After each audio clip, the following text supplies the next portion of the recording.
What's good, everybody?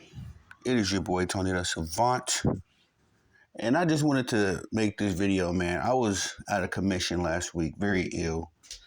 But it was a few days ago now when the NBA announced that Nikola Jokic would be the NBA MVP. And it started a ripple effect, from of commentary from everybody in the mainstream, the lame stream talent, all the way to the YouTube streets. Uh, was hearing so many different opinions and so many different perspectives, and I just want to say that I respect all of them. I do, but I think that if you did not have Joker as your MVP, I think that you're probably looking at this basketball thing from a biased lens, okay? Because yes, there are some criticisms surrounding Joker's game. I'll be the first one to say that. Joker is a beneficiary of the era he plays in, okay? We don't have to sit here and do the whole if Joker played with Patrick Ewing, David Robinson. No, we don't have to do that because he never will, and that will never be a reality. And we have to just accept the fact that he's playing in an era, all right, that is beneficiary to his game. The NBA, for all intents and purposes, has become more of a Euro style type of an NBA league. So it shouldn't be any shocker that players like Joker, uh, what's that dude, Luca, um, and even like a Rudy Gobert. You know what I mean? Rudy Gobert is classified as elite in the defensive department by this era standards. So it's just, you know what I mean? They benefit from the era they play in. We can even say that about some of the old heads because Wilt never had to play against Wilt Chamberlain, I'm speaking of, never had to play against David Robinson and Alonzo Mourning and all those, the golden era of the big man. Wilt never had to play against those guys, no more than Joker never had to. So it's just, it gets a little mundane to have that conversation. But all that being said and wrapped up in a nice package, Joker is the most valuable player on his team, guys. It's not even, it's not even to me really a debate. Of course, we can go with the three-time MVP, the three MVP trophies. Excuse me. We could go with the fun fact that he's never played with another All-Star.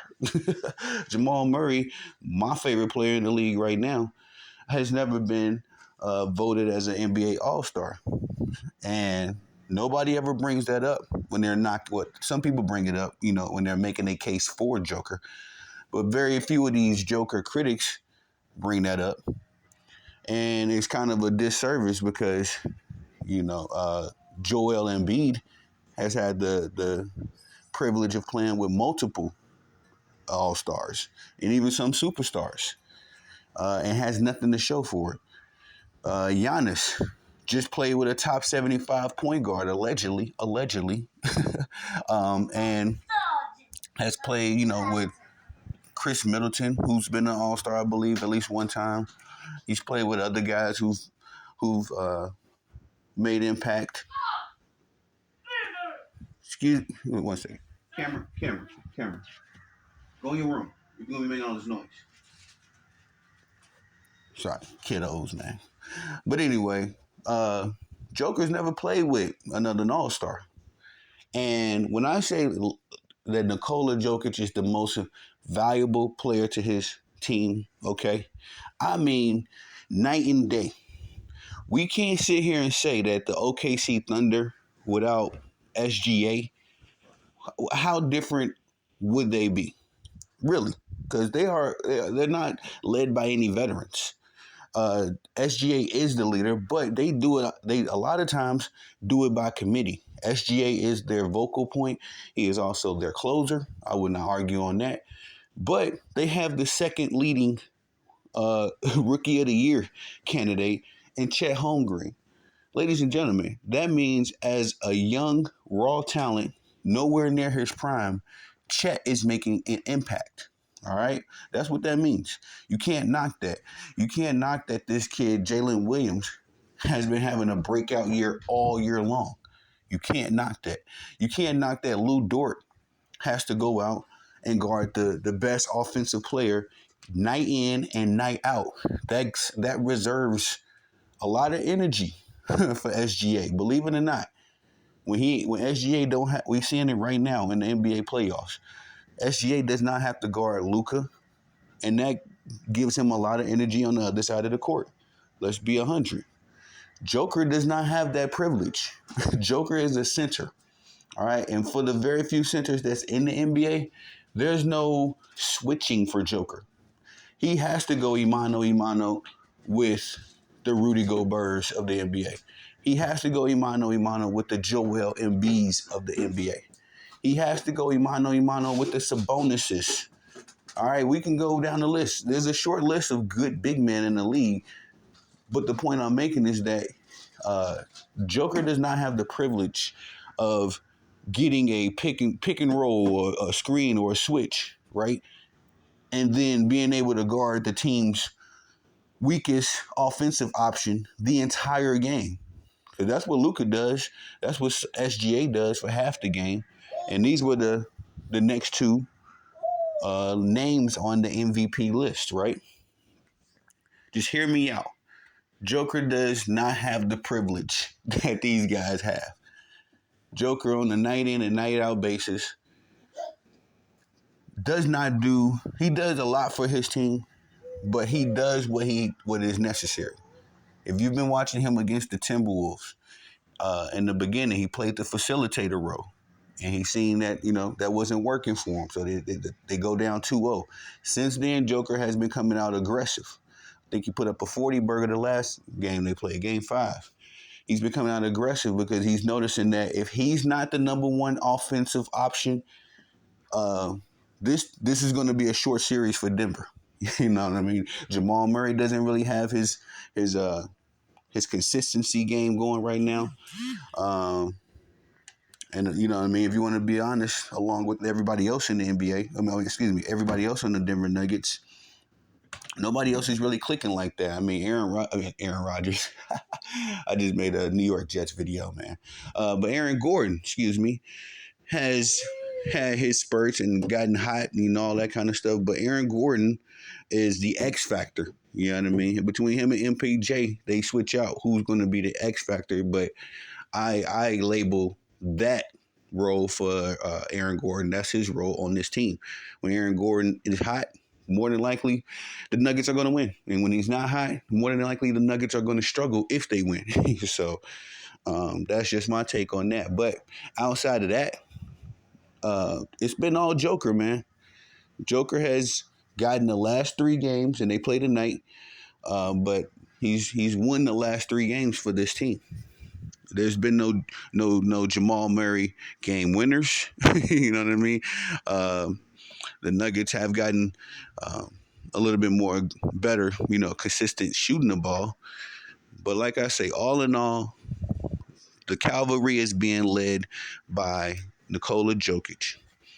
And if Nikola Jokic, right now, you took him off of the Denver Nuggets, he unfortunately, I'm not even going to say that. You know what I mean? If he was unavailable for any reason, the Denver Nuggets will be back into basketball purgatory tonight, this very moment. Whenever Joker was unavailable, the Denver Nuggets would be right back to what they were for all of their existence, which was a fun team to watch.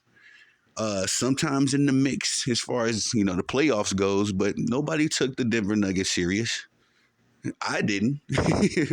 Not in my lifetime. I didn't take them that serious. I didn't take them serious when Carmelo was there. I'm going to be honest, bro. I didn't look at the Denver Nuggets, Carmelo Anthony version of them and think NBA championship. Albeit that this is before I really started walking into my savanthood. I gotta still be frank. Even back then, I had pretty good beam on who was a good basketball player, team, and all that kind of stuff. Never thought that about the Carmelo Anthony versions of the Denver Nuggets. But with Joker, without a shadow of a doubt, Joker, if he's on the court, this is a NBA contender. It's been that way for the last, say 2-3 years. You know what I mean? If you want to be honest, it's just that the Denver Nuggets weren't healthy in one season. Another season, they just didn't get it done. For whatever reason. And when they had everything was there and available, they got it done. When Joker had all his troops with him, he came out victorious.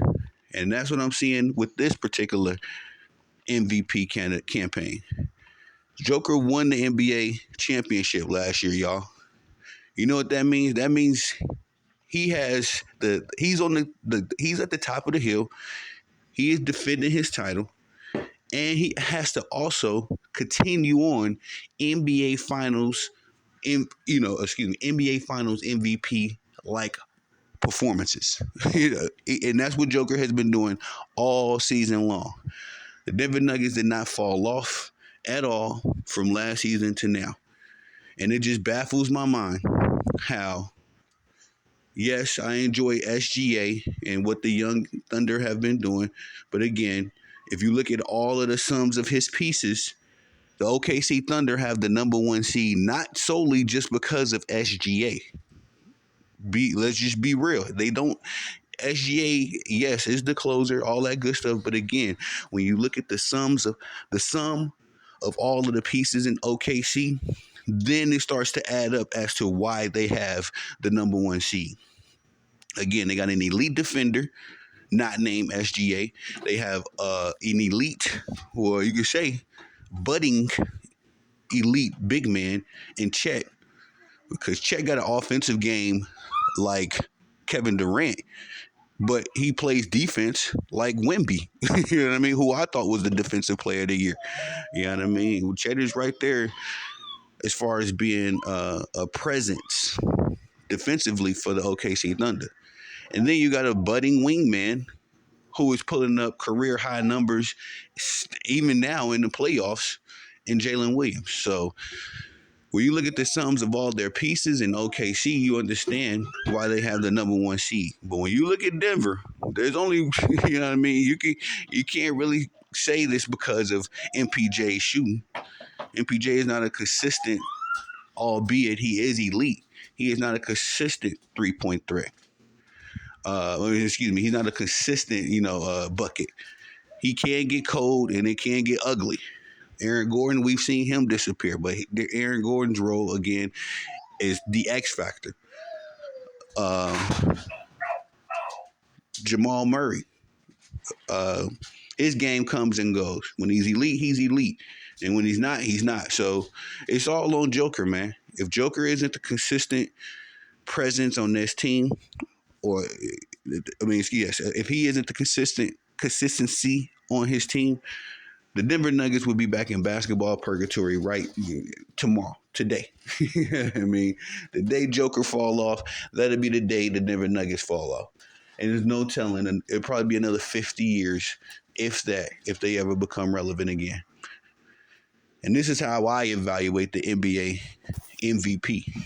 I don't look at stats. I don't really care about your team records per se. I look at actual value. All right. When I look at you on your team and then I compare the assets around you, you gotta. I just as my business mind, it starts clicking.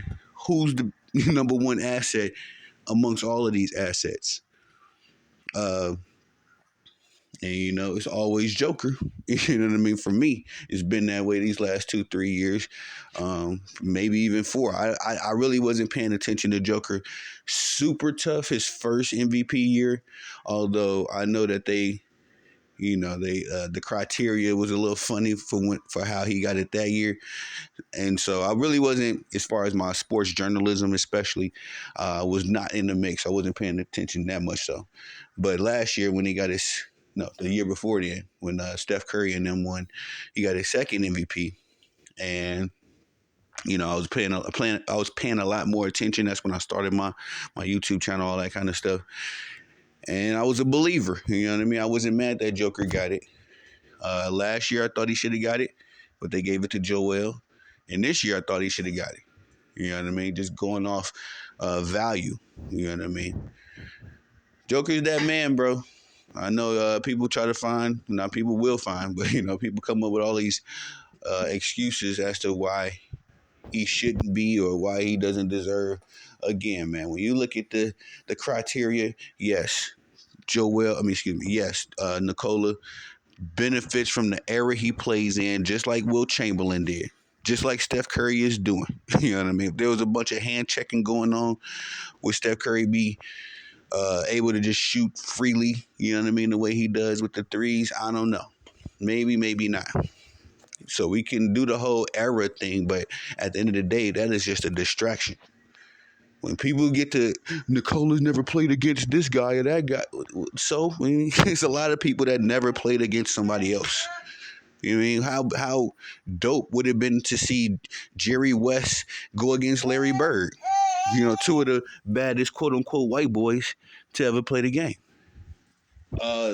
But we don't hold that against Larry Bird. You know what I mean? He's the greatest Celtic of all time, or we don't knock his legacy because he never faced Jerry West. You know what I mean? Like, it's just when these people come up with these arguments, this is how my brain works. When you start saying like this guy and that guy and this era, that era, my brain instantly goes to, well, we could do this with anybody. We literally can do that with anybody. We could play fantasy basketball all day. You know what I mean? This guy never got to face this dude, and this dude never faced that dude. Yeah, we can do that all day long. With any name, swap them in, swap them out. Allen Iverson never played Steph Curry. So what? You know what I mean? Kyrie never played Tim. I'm sorry. I know I'm extending the example, but this is how mundane this whole, this guy never played in that era argument has gotten to me. It's just downright silly at this point. Nonetheless, I don't want this video keep running too long. Joker, like I said, deserves it. That's my vote. I'm glad he got it. And hopefully, for all you Joker critics out there, if you were able to get to this video, I was able to break it down a little bit for you. And if you don't agree, then just enter your commentary in the comment section. You know what I mean? My mind can be changed. But before I come up with my takes and my decisions, I make sure that I think about it, just let it sit in the wash, and then I pop on the red button and start recording. But that's all I got for y'all on this one. Please like, subscribe, comment, hit the notification bell so you can be notified when I'm dropping content on the channel. It is your boy, Tony the Savant. Peace.